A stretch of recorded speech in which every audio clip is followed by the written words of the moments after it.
大家好，我是扫地僧。大家都知道高利贷很赚钱，对吧？但具体是怎么赚钱的呢？我认识一个大哥朋友，以前被关过进去。他告诉我，很多的企业因为资金链断裂了，需要现金去周转，但是银行就不愿意借钱给他，因为风险很大嘛。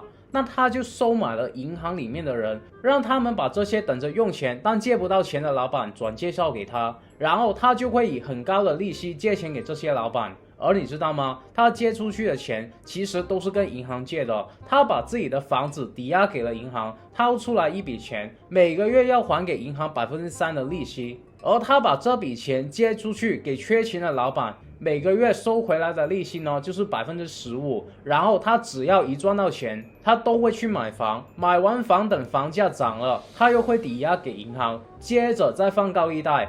那这行为不但是犯法，而且风险极大，因为那些资金链断裂的人很有可能还不上钱的，所以一般都只有混江湖的大哥才敢去做，大家不要去学啊。但我想要说的是，这笔钱同样都是银行贷过来的，为什么银行居然愿意借钱给一些混江湖的大哥，而且是以极低的利息，但却不愿意借给一个做企业的老板呢？很现实嘛，银行它管你是谁，是做什么的，你把房产抵押在他们那边就行了。也就是说，在银行的眼里，房地产是最可靠的资产。那么，如果有一门生意是合法的，而且跟高利贷一样赚钱，你想要去做吗？这门生意你建立起来以后，你基本上不需要去运营，哪怕有一天你彻底放弃了拼搏，选择了躺平、度假、环游世界、退休，但这门生意都不会停止自我进化的。而且这门生意李嘉诚在做，甚至我也在做，我们都愿意花一辈子的时间去做，而且我们都是可以用很低的利息去借银行的钱来赚钱的。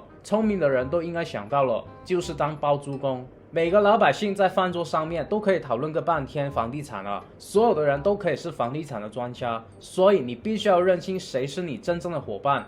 很现实的，普通大众的意见是完全没有任何参考价值的。房产从来都是有实力的人才被发言的舞台。这世界最可悲的就是那些自以为是天之骄子，实际上连100-200万美金都拿不出来的人。就好像我最近招聘一个刚毕业的人，在面试的时候居然在教我做生意，他都没有上场摸摸球，哪来的资格教你怎么踢球呢？所以我们都必须要跟结果直接挂钩的。在大城市里面拥有5套房子的人，才具备跟你分析地块区域的能力。在3-4座城市里面拥有10来套房子的人，才具备和你分析城市地区的能力。决定房地产市场的群体呢，从来都是做了生意的老板、投资家，还有上层的政治精英。你跟我们说不要买房了，也不要换更好的居住环境，我们会觉得很不可思议。经济学之父 Adam Smith 说过，我们与生俱来的追求优质生活的愿望呢，至死也不会改变的。如果你跟我们是同路人，追求的不仅仅是财富，更多的是自由的话，这部影片你可能会每年拿出来复习和检讨，因为这代表了我们投资房地产的初心、心法还有方法啊。所以一定要为这部影片点赞发声，它就会自动收藏起来的。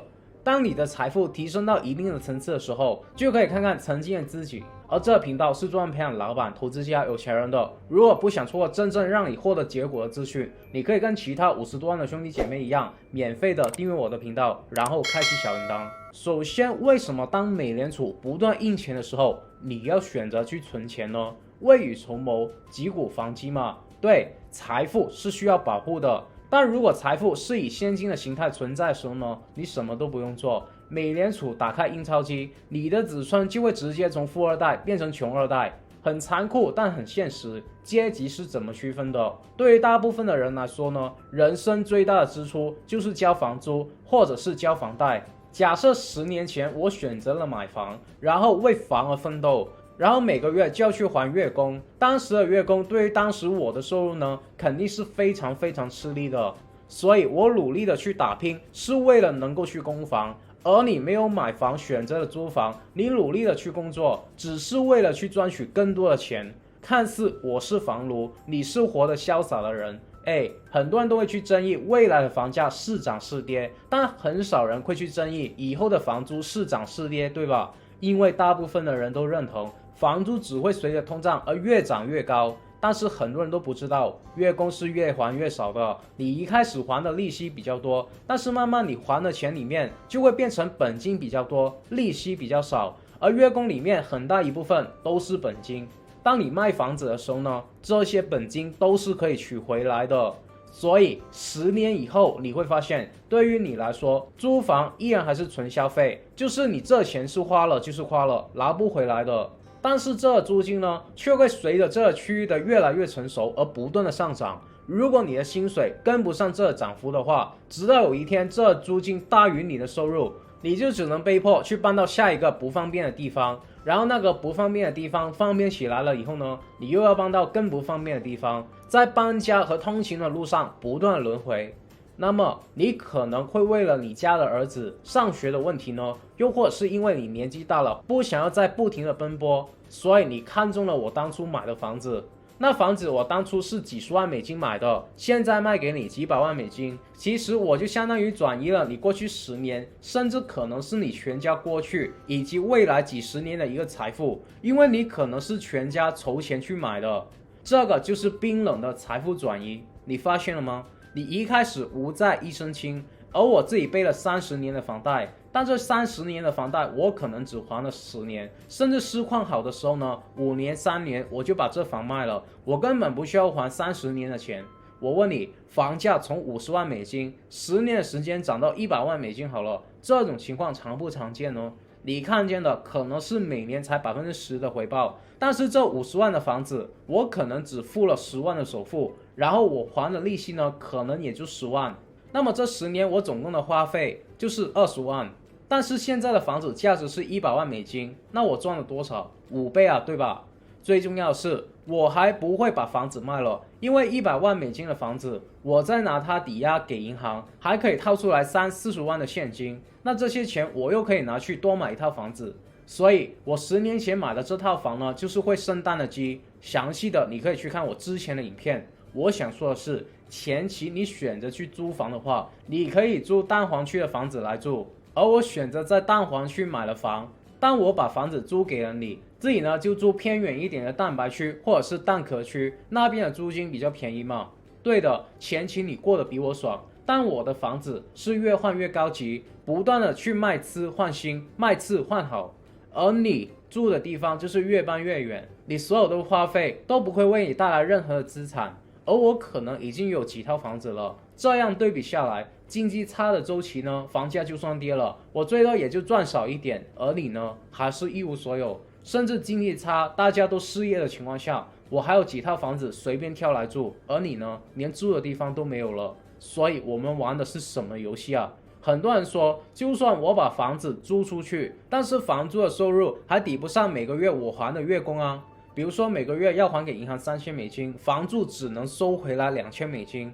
那我买了房，我每个月还要倒贴1000美金出来，对吧？刚才说了，你还的3000美金里面，可能有一半，也就是1500是你的本金，实际上你付给银行的利息也才1500，但是你房租收回来是2000，所以你还赚了500。如果这一点你还觉得说不过去，那么我告诉你，这2000的租金是当下的租金收入，5年或者是10年以后，你房子周边的配套和资源开始兑现，开始越来越成熟的时候，你的房租就会不断的上涨。当租金涨到3000美金的时候，你就不需要额外去付钱了。等涨到4000的时候，你就开始有1000的被动收入了，而且你的月供呢，会从3000慢慢的越还越少。跌到2000、1000，甚至说美联储开始降息了，你月供的跌幅呢会更快。然后恭喜你，这时候就是房客开始供养房主，而且是没有逆转的机会的，因为房租的收入跟高利贷一样，是呈现一个复利式的增长的。今年的房租是2000，明年我涨10%，也就是2200，再过1年。就是从这2200里面涨10%，也就是2420，如此类推，每一年的涨幅呢，都是基于上一年已经涨完了以后的房租再进行增长的。那么你可能会问，我连蛋壳区的房都买不起，那么这一切不就是跟我无关了吗？那么我问你，你买不起的原因是什么？不够努力吗？命不好吗？这些都只是安慰失败者的借口，真正的原因就是你从来都是一个消费者。电商、直播、自媒体、短影片，你听过几个了？你可能都听过，甚至都参与过，不过是以消费者的身份，而不是生意人的身份。每一次趋势来的时候，你都不去把握，而是去成就别人成为富翁，那么你就只能参与被掠夺和剥削的游戏。我告诉你，现在不管你是在创业还是在打工，你想要赚更多的钱，你一定要投身互联网，投身自媒体行业，因为网民的数量只会越来越多，传统的企业想要发展，就一定要靠互联网去引流。但是现在没有人才啊，所以他们只能做的就是用高薪去请这方面的员工，或者投一大笔的广告费和业配金到已经做起来的自媒体品牌。毫不夸张的讲， YouTube 上有25亿人，每人给你1块买你的产品，你就会有25个亿。我真实的弟子10万用户，每人给他10块，他就会有100万，而且是一瞬间的事情。怎么做到呢？我告诉你，实际操作的门槛比你想象中的低，因为我已经把我有结果的经验和方法完全总结成一个系统，一个框架，你只需要跟着这套方法去做，复制到你自己的身上就 OK 了。而我会在一个2023全新的培训营里面公开这系统，价格是$300。但是今天如果你订阅我，那 OK， 我教你这个朋友不需要300、200，连$1都不用，直接是免费公开给你。如果你不愿意投资自己的脑袋，如果你认为这几个小时的学习会影响到你的生活，那么你不要去报名，因为我们的名额是有限的，报了就会下架。但是如果你想要多学一个技能，甚至成为我的弟子，做起老板，然后用钱去赚钱的话，那么影片描述栏上的第一条链接就是报名的方法，你赶快点进去卡个位啊！所以同样的道理，没买房跟买错房一样，也是一种财富的转移。今天你看中一套房子，在蛋壳区里面要$100万，而我看中的在蛋黄区里面要$150万，你的房不但比我便宜个$50万，而且还比我大，你就会笑我买的又小又贵。但是5年、10年以后，你的房涨到了200万，而我的房涨到了500万，这时候我跟你的差距就会变大了，我跟你的差距就会从50万变成300万了。虽然你也赚钱了，但因为我蛋黄区发展的更快，更多的资源和配套，如果你想要搬到我这边拥有更好的生活，你就得买我的房子，你就得付更多的钱，那这也是冰冷冷的转移了你的资产，能听懂吗？所以从一开始的时候呢，选择一个正确的房子是非常重要的，因为我们的社会正在通过房子来进行资源的再分配。我们说社会的资源和财富是很难平均分配的，它是需要一个媒介，而这个媒介呢就是房地产。也许现在你跟你身边的朋友都是在同一条起跑线上面，大家并没有太大贫富差异的感觉，但是今天你看到了这部影片了，5年、10年以后，不管是聚会聊天，还是你们子女后代相亲也好，其实根本就不需要问很多，就能够打听到你的情况的。就一句话，你家住在哪儿？这就代表了很多的东西了，对吧？现在很多人，甚至是我的弟子，在还没开始自己的事业和资产的时候呢，就提前买了车，买了保时捷、小牛，因为他们认为这样才会有女朋友。其实这对于他们的社会地位的提升呢，是一点用都没有的。而且我觉得是蛮恶心的，就是你开着保时捷进去你家那个贫民区旧房子里面，你只会让人觉得你在显摆，没有内涵。但是反过来，你拿着一把钥匙，在当地一个大家都公认是好地段的好房子里面住，即便你没有车，别人也会羡慕你的，也会认为你这个人只是低调。所以很残酷也要说了，人以房分，富的人、顶层的人住在一个圈子，穷的人住在一个圈子，他们的子女后代接触到的资源、人脉和思维都是不一样的。同样是纽约，对吧？曼哈顿跟布朗克斯呢，所接触到的圈子就是完全不一样。所以我们不仅仅是为了自己，也为了我们的后代，整个家族可以站在更高的阶层。听到这里，你可能会问，纽约也是大城市啊，为什么大家公认的富人区和贫民区房价相差了这么远呢？我说了这么多，很多人都不相信未来还是这样的，因为少子化已经出现了，人口越来越少。当每个人都有房子住的时候，你多出来的房子就会过剩，这时候供大于求，房价就会崩盘。真的是这样吗？大家看这图能看到什么？这世界上亮灯的地方多还是黑暗的地方多啊？各位，这世界最大的谎言就是地是很稀缺的。你看到的这个图呢，其实灯光已经是放大很多倍了，如果按照真实的情况，大部分的土地上面都是没有灯光的，都是黑的。也就是说，这世界的土地呢，本来就是供大于求的。那么为什么有的地值钱，有的地不值钱呢？各位，美国有一个地方叫做底特律，他们的市政府就直接破产了。为什么？如果你能够听懂这件事，你就会瞬间看懂未来房价的走势。当时纽约发展的极快，很多底特律的原住民呢，看到纽约有大量的捞金机会，所以就选择了到纽约工作。所以底特律的人口呢，直接被纽约吸走了，剩下的都是生产力低下的老人家。那么政府的税收就会减少，导致资不抵债，需要破产。也是因为这样，底特律的房地产市场崩盘了，但是纽约的房价就涨得不可思议。能够听懂了吗？是不是说过去几十年有买房的人都是赢家呢？我告诉你，并不是的。在以前，我祖父的祖父都是住在农村的，直到后来我爸搬到城市工作。而你会发现，我们的祖宅已经一文不值了。当城市的人在享受城市发展所带来的红利的时候呢，我们的祖辈留给我们的资产已经跌到零了。说句不好听的，白送给你也不会去住的。但是这些祖宅呢，在以前可是大户人家，以前可是用了很多的资源去换才能买得到的。可是他们不懂房地产的底层逻辑，他们没有卖出房子，然后到有发展的大城市去买房，所以就被时代淘汰了。那我是一个商人，也是投资人。当我真心呼吁大家去买房的时候呢，肯定会有人找到很多房价不值钱的资讯来反驳我。但聪明的人都会明白，全世界60亿的人，每个人持有的资产都在不断上涨的话，这世界就没有人劳动了。这世界有人在往上走的时候呢，就会有人往下走，他们才会产生竞争，才会产生源源不断的有人在不断的往上爬的动力，促进这个社会的进步。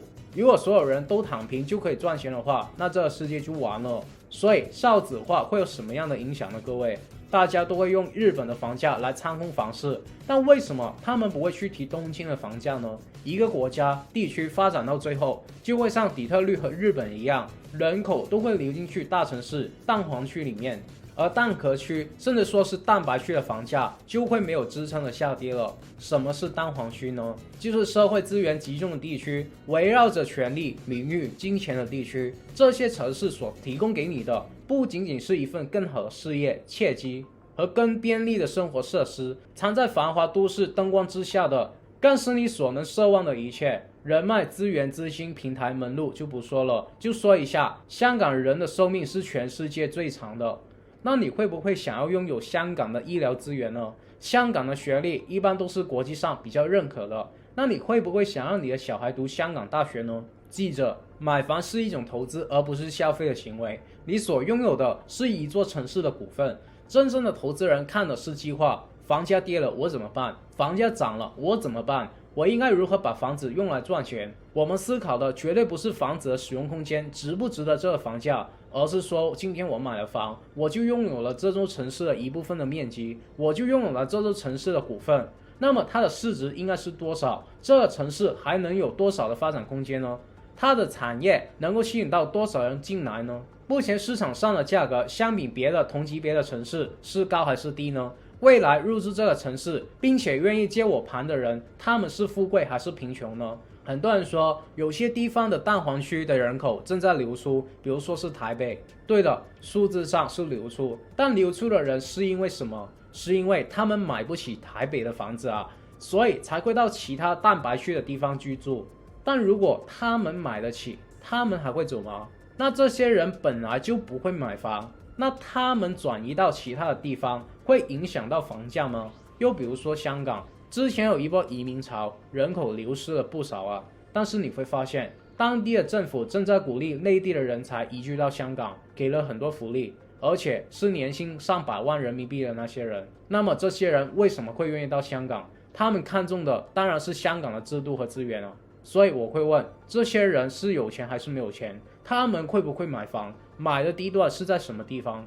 我自己在研究全世界的房子，在21年的时候，我发现唯独香港有一块在蛋黄区，而且还没有开发的地空了出来，所有的商业资源和配套都会围绕着那个地方。我想香港的观众就会知道了，就是启德。所以我当时就用父母的名义在那边买了房。去年的时候呢，又在香港另一个我觉得很有前景的地方多买了一套房。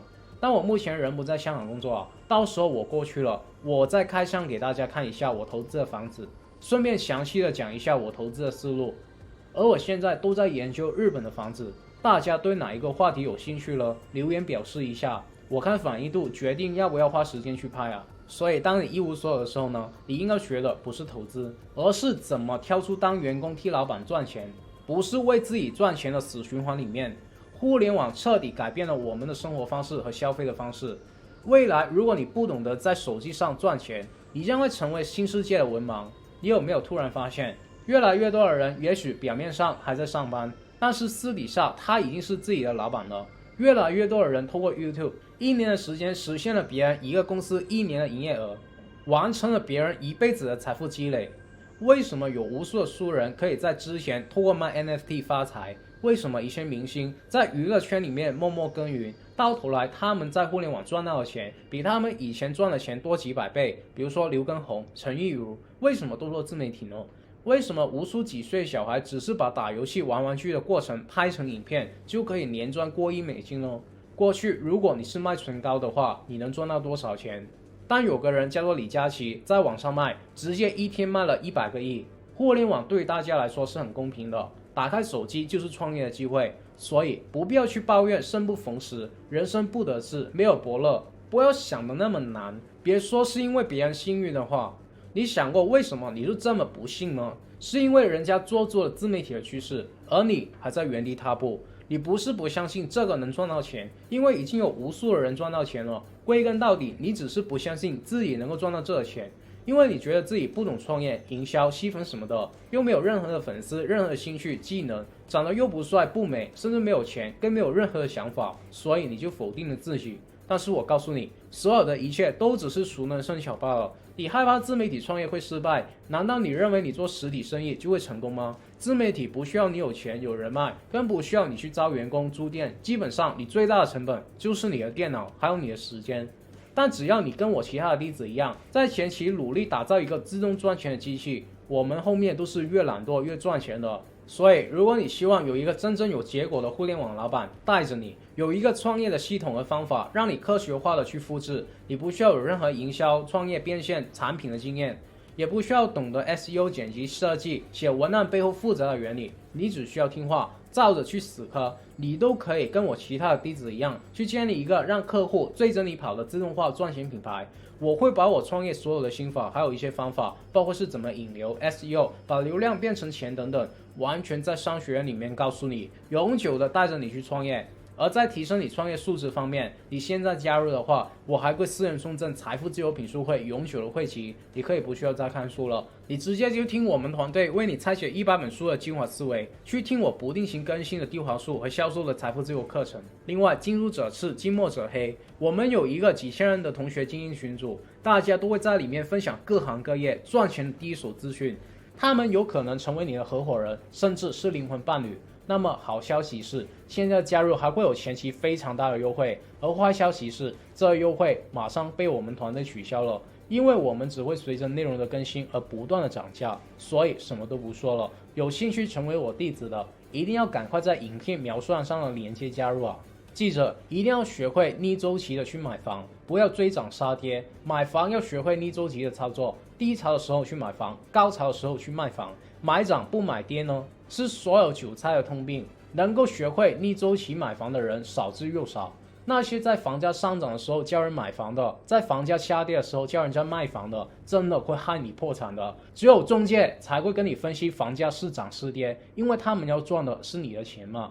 把眼光放在房价涨跌的人呢，买房通常都是亏钱的，而你亏钱，这些房仲是不需要对你负责任的。记着，买房是要逆人性的，但大部分的人都是买涨不买跌，在房市调整的时候，都会怕自己买贵了成为接盘侠，盼望着再跌一点，巴不得自己能够抄到最低的价格。但实际上呢，最后往往你不仅抄不到最低价，反而又会在高位跟风，恐慌的入场。市场回暖了，你还没有意识到，涨10%，你又觉得不甘心；跌20%呢，你都还没有买，涨了我为什么要买？心想的是不是要等到这一波涨完了回调的时候我再去买呢？结果涨了2个月，涨了20%了，还是不见跌啊，所以心里就慌了。有的人就会怕继续再涨，所以只好被迫上车了。有的人还会觉得很不甘心，继续的等，那就等到涨到30%恐慌的时候，没办法上车吧。谁料自己当初是犹豫不决呢？这一下几年又白干了。这就是韭菜的成长过程。原本想着能不能等到调整的时候收割一下市场，但是最后总是被人家收割。当市场悲观的情绪占主导的时候呢，如果你是业主的话，你一定要沉得住气，不要割肉离场。如果你是购房者的话，就要有勇气的去抄底，不要害怕买亏了。你要想想别人在山顶上站着，现在跌下来，你还有什么不敢买的？其实这么多年以来，只要我们是在跌的时候买入，就算没有买到最低点，回头来看也都是对的，因为后面基本上都会涨回来。如何把握逆周期呢？就是在别人恐惧的时候你贪婪，别人贪婪的时候你恐惧，别人都不敢买的时候你去买，一般都不会错的。别人疯狂的时候你就开始冷静了。另外，买房不要想得太长远了。有的人第一次买房就总想着我要住个10年8年啊，家里面以后要几个人住，要多大的房子才够住啊？是不是要考虑孩子上学的问题啊？跟公司不能隔太远了，上下班的时间太长了，路上太累了等等。你真的想的太多了。其实很多人根本就住不了那么久就换房了，而且很有可能过2年你也换工作了，计划往往是赶不上变化的。对于第一次买房的人来说，你要考虑的只有一点，就是哪个地方的房子增值的空间大，后面好脱手。同样总价的房子，宁可去买蛋黄区高品质的小房子，也不要去买蛋壳区的大房子，因为接盘侠很少啊，反正过个3、5年就要换房了。所以如果是结婚前买的话，也不需要去考虑孩子上学的问题啊。好了，有什么问题可以给我留言，只要你们能在我今天说的内容里面找到1、2句话是有用的，能够帮助自己的人生过得好一些，我就心满意足了。那么接下来的每周四8点30分，我都会继续分享关于成为富人、企业家、投资家、达到财富自由的免费信息。如果你不想要错过，我还是呼吁你订阅我的频道，然后打开小铃铛，然后无私的把影片分享出去。我真心的祝福为这部影片点赞兄弟姐妹们早日达到财富自由。好了，我们下个礼拜不见不散，拜。